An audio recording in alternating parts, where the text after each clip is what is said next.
I think we can all agree that successful MVPs have something in common, and that is early market traction. Every successful MVP that really takes off started with market validation.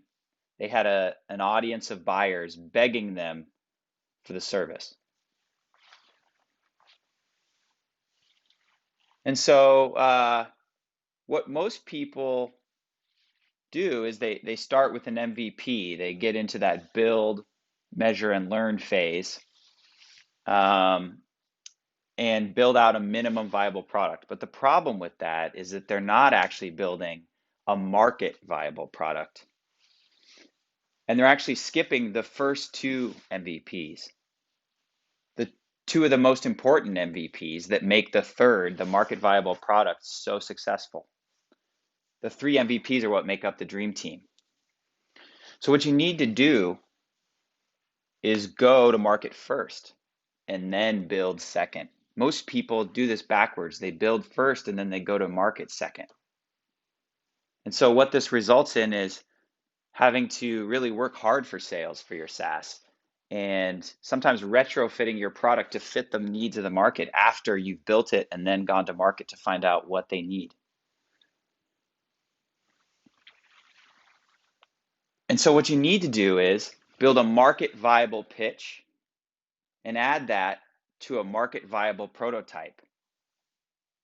And what you end up with is market validation. And you can get into this without being technical, without writing any code. So what does this actually look like? Well, market viable pitch is really just copywriting.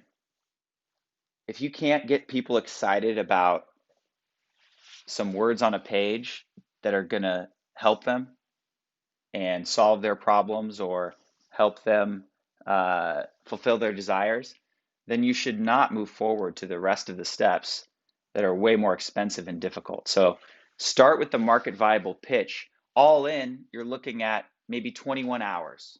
That's including researching, finding an audience, and writing the actual copy, the strategy involved, the thinking, all that good stuff. You don't need any technical skill at this point. Once you've validated your market viable pitch, then you're ready to move on to the market viable prototype.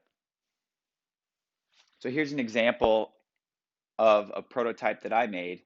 It took me maybe 3 hours of researching some documentation to see what's possible, and then designing a clickable prototype that I could put in front of the market and the potential customers to get more feedback, very, very valuable user research from actual customers before I actually moved to the coding phase.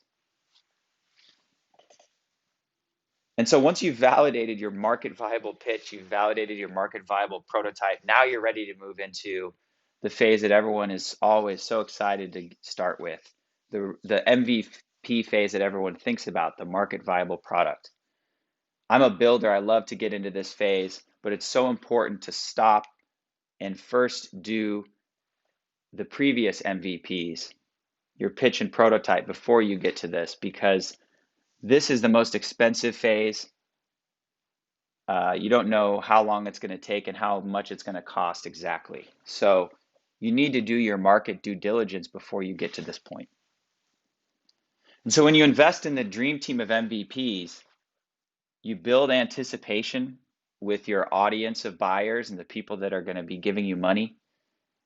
And you also build up market validation to know that further investment is worthwhile and it's going to be worth your time. And that's going to result in simpler sales when you do launch your SaaS.